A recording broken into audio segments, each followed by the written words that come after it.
Hey guys, it's Caitlin. Welcome to my channel. For today's video, I'm going to be doing the mid-year freakout tag. I've been watching this tag for years now, and I've decided to make my own. I'm also going to be talking about a bunch of 2025 new releases that I really want to get my hands on at the end of this video, so make sure you stay tuned for that. I'm just going to jump into the questions. I have them on my phone. I got these from Carrie Can Read, but I'm not exactly sure where this tag originated from. It's just been going on for so long. The first question is the best book that I've read in 2025, and I've only had one 5-star read this year, and it is A Room with a View by E.M. Forster. I absolutely loved this. Our main character is Lucy Honeychurch. She meets George Emerson and his dad, Mr. Emerson, on a holiday in Italy. And the Emersons, they are just free thinkers. They don't really participate in all the high status social etiquette. And Lucy's chaperone kind of is like, you can't socialize with these people, like stay away from them. But Lucy and George start falling in love, and it's a bit of an unrequited love story. Shortly after the vacation, Lucy is engaged to another man who is literally just so insufferable, and Lucy has to decide between this horrible man who has societal standards or George Emerson. It's also pretty short, so if you're not super into classics, this could still be a good option. And I love the metaphor of A Room with a View. If anything, just read this book for that metaphor. It is so great. The second question is the best sequel that I've read in 2025, and honestly, I don't really read series, so I'm gonna skip this question because I haven't read any sequels this year, but I am interested in picking up the second book of the Beartown series. I read the first book either towards the end of last year or earlier this year. I honestly don't remember. I'd also like to continue the Three Body Problem series.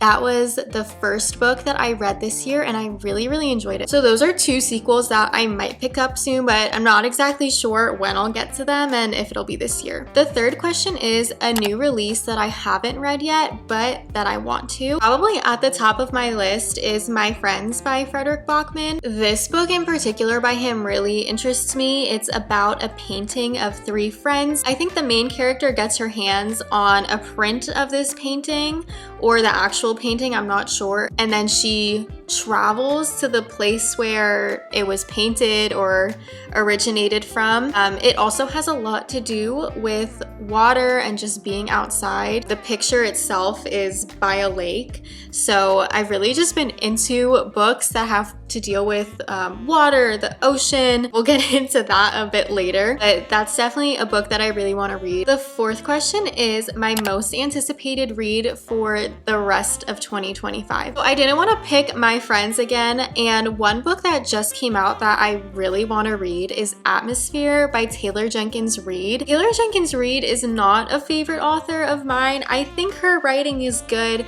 I've read The Seven Husbands of Evelyn Hugo. I've also read Daisy Jones and the Six, and I liked those stories, but they're not favorites of mine. But this book I think could be a potential favorite for me.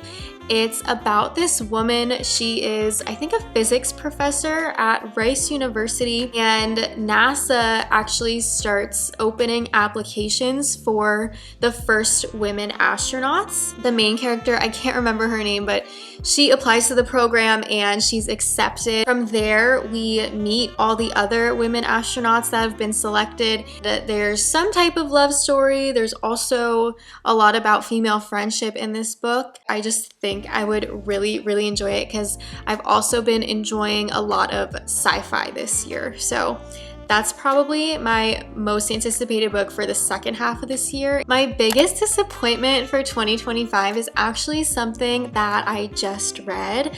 I read Colette for the first time. She's a famous French author. Her books are considered classics now, and I just don't get it. I was so excited to read her because I was going to France, and I thought this would be a great opportunity just to get to know her writing and just be in that atmosphere. I liked her writing style. She is so good at imagery and describing settings, and she has such an elegant way of writing, and she also creates these really passionate characters, but her storylines, I can't get into. I read Gigi by her and The Cat. Gigi I liked a bit more, but for most of it, I couldn't understand what was going on. I also hated how it ended. And The Cat was a bit too bestiality vibes for me. This man ruined his marriage because he loved his cat so much. I just couldn't get into the storylines. I might read more by her eventually because I do think her writing style is really good. I understand why she's a popular author, but these are her two most popular stories, but they were huge misses for me. Now, my biggest surprise, I don't even know if I've talked about this book on my channel. I can't remember. I read this for Valentine's Day this year. It is Beg, Borrow, or Steal by Sarah Adams. This is a contemporary romance, and if you've watched my channel before, I pretty much stick to classics. I don't read that many newer books, although I am starting to, and I'm trying to incorporate them more. I just really don't connect to a lot of more modern writing styles. I think a lot of books, romance in particular, are not written well. They're very trope heavy, and a lot of books are just copy and paste. Now, there are a lot of romance books out there. I don't want to generalize, but just experiencing that makes me shy away from the romance category, even though I love romance stories. So I saw Sarah Caroli pick this up, and she said she really liked it, and I wanted to read a modern romance for Valentine's Day, so I decided to pick this up, and I absolutely loved this. Loved this so much. It had a good plot. The banter wasn't cringy. I honestly don't think this was cringy at all. It's about Emily Walker. She is now a teacher, and she is enemies with this guy named Jack. They met in college and have just been rivals ever since. Whether it's academically, they both actually became teachers at the same school after college. They were rivals there. Their chemistry is so good, and I just really enjoyed this. If you want to read a contemporary romance and haven't been sure what to pick up because you also think some of these books are copy paste, pick this one up. It is so good. The next question is favorite new author. I haven't discovered an author that I'm absolutely obsessed with, but I have read from a few new to me authors, and I want to read more stuff by these people. So the first one is E.M. Forrester. It's because I loved A Room with a View so much. I'm not exactly sure what to read by him next, so if you have any suggestions, leave them in the comments. Another author that I've discovered this year is Richard Powers. I read the Overstory by him, and I loved this a lot more than I thought. This is very much about trees. Not only is it really long, but the story itself is very dense. We follow a lot of different characters. We get very connected with these characters. I want to read The Playground by him next. I think that came out last year, but it seems to be a similar premise to the Overstory, but it's all about the ocean, which I'm so interested in right now. The next author that I want to read more from is actually Stacy Willingham. I read A Flicker in the Dark by her this year, and this was so good. I haven't really gotten into thrillers or mysteries. I've more been into fiction, of course, and sci-fi this year, but I read A Flicker in the Dark, and it was just so captivating. What I really liked about this book was the writing style was very simple, but the story was just so good. Every chapter was a cliffhanger, and Stacy Willingham actually has a new book. I'm not sure if it's out yet, but I'm going to talk about it in the new releases at the end of this video. But I was really surprised by this one, and I can't wait to read more Stacy Willingham and just thrillers in general. The next question is my newest fictional crush. Now, I don't really have crushes on characters. I don't know if it's because most of the books I read just don't have attractive characters, or romance isn't the primary premise of the story, but Robbie from Atonement. He really got me. He just loves Cecilia so much, and the build up to their relationship and then their letters when he's sent away to war. It's just so good. That's all I have to say, to be honest. The next question is my newest favorite character. Now I have two and they're from the same book. The book is Remarkably Bright Creatures. And also this is the first book I have that has the sprayed edges. I love the flowers, that's so cute. Marcellus is the octopus in this book. Love him, primarily just because he's an octopus. But I also love Tova Sullivan. She is our main character. She's an old woman and she's pretty much in the world alone. Her brother just dies at the beginning of this book. Her husband died not too long ago, and her son died when he was 18. I forget how many years ago that was in the book, but Tova is an elderly woman now, and to fill up her time, she becomes a janitor at a local aquarium where she meets Marcellus, the octopus, and I really just love Tova's character throughout this whole book. One of her biggest fears, now that she's older and doesn't really have any family, is becoming a burden on her friends or anyone who tries to offer her help. She's very independent. She tries to do everything on her own. She likes to keep busy. She really values her work and her quality of work. I love her so much. And this book brings me to the next question, which is, what book made you cry? And it's this one.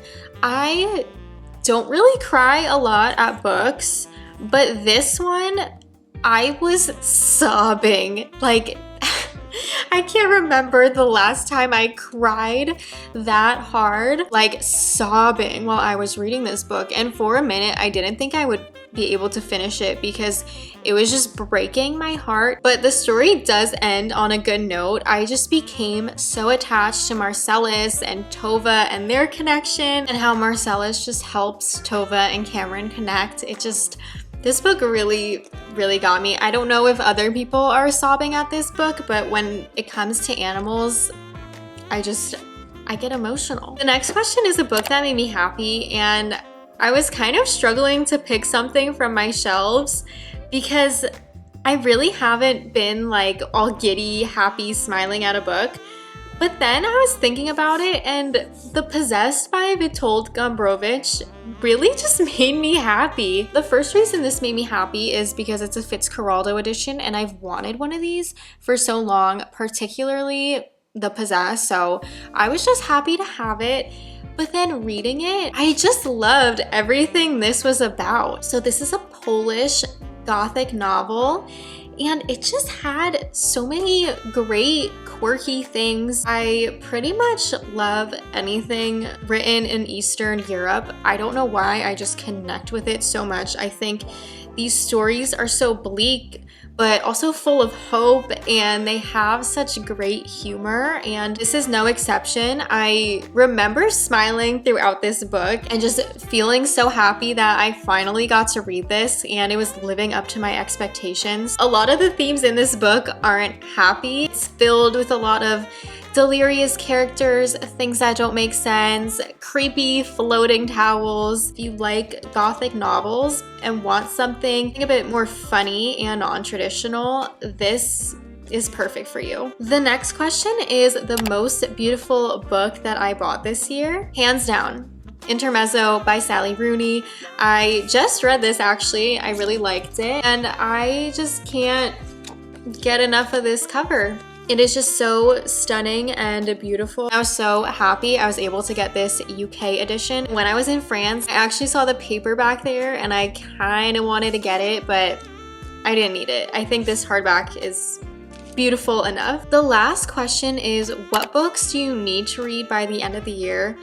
Honestly, I don't feel the need to read any specific book by the end of the year, but I do have a few that I would like to get to. The first one is The Secret History by Donna Tartt, and this is primarily because I've had this on my shelves for I think 3 years now, and I don't know why I haven't picked it up. I actually did pick it up once, and I think I read about 25 pages and then I put it down, and I don't even know why, because I was really enjoying it. Like, I was interested in the storyline. I just picked something else up and wanted to read that more. So I do want to read this. I'm thinking of reading it soon, but part of me wants to save it for fall time. The next book I'd like to read is My Brilliant Friend by Elena Ferrante. I want to read this in the summer because this takes place in Italy and it's by the water. This is about a female friendship from childhood to adulthood, and I think there's a big cliffhanger at the end, but I'm not exactly sure what happens. And then I'd really like to read at least one of these books. I don't think I'll read both of them, but they are The Brothers Karamazov by Dostoevsky and War and Peace by Leo Tolstoy. I've had War and Peace for I think a year and a half now. I actually planned to read this last year and just didn't get to it. And then I got The Brothers Karamazov in December or January. I don't know. I feel like I keep putting this off because I'm not ready. But truthfully, I think it's more that this is my last major work to read by Dostoevsky, and I've read almost everything by him at this point, and I don't want it to end. I feel like once I read this, I won't have like a reading goal. Like, this has been my ultimate goal to read this book. So I feel like once I read this, I'm gonna feel empty inside, and I don't want that. So that brings me to the end of the questions for this tag. Now I'm gonna get into some 2025 new releases that I really want to read. So I actually have a lot. I'm not gonna go in depth on all of them just because we'll be here forever. The first book is Death of an Author by Nyendi Okorafor. So I'm interested in this because it is an African lit fic, but it has a lot of sci-fi elements.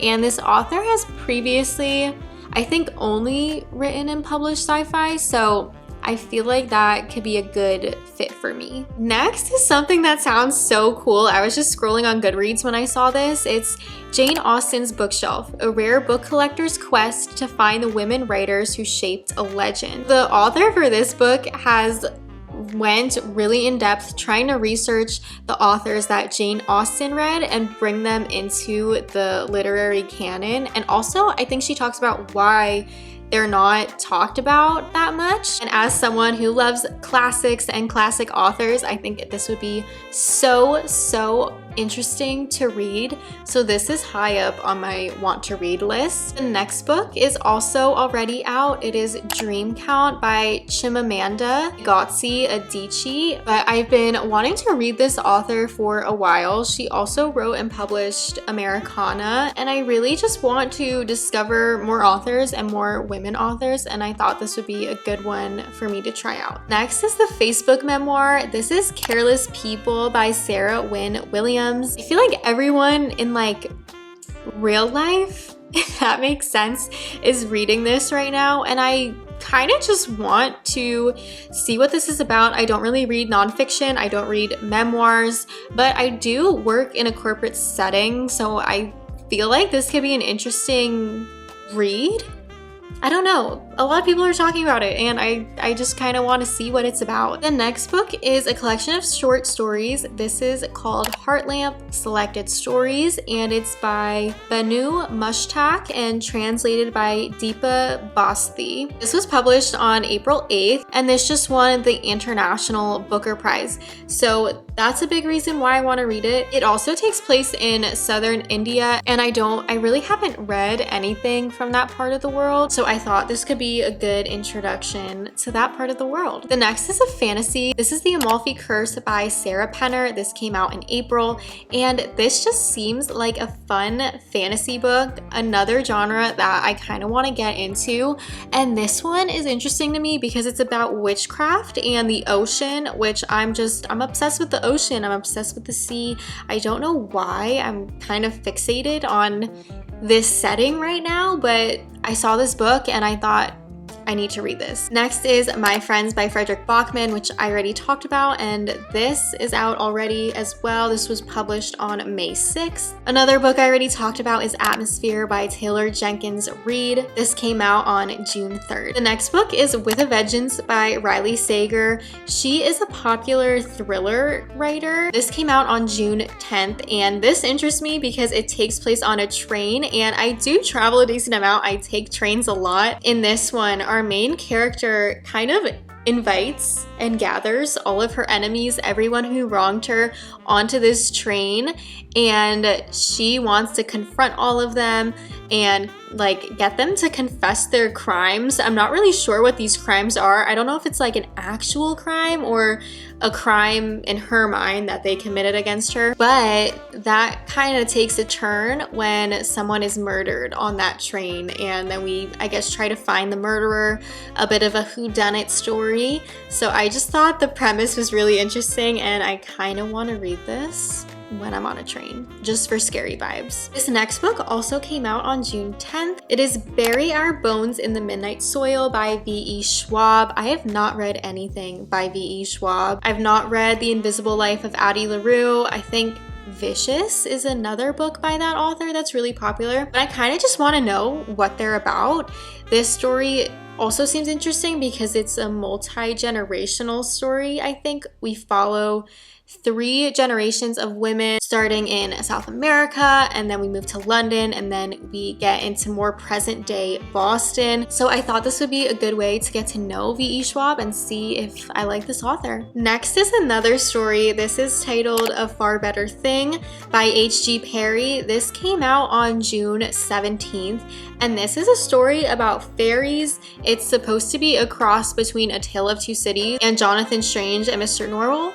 I have not read either of those books, and I don't have a great impression of Charles Dickens, if I'm honest, but it just sounds like an interesting fantasy book. I haven't really discovered that genre, and I don't think I've ever read anything about fairies except those little like Tinkerbell books when I was a kid. I did read those, but other than that, I don't think I've read anything about fairies, and I want to. The next book is Finding Grace by Loretta Rothschild. This comes out July 8th, and it's a lit fic.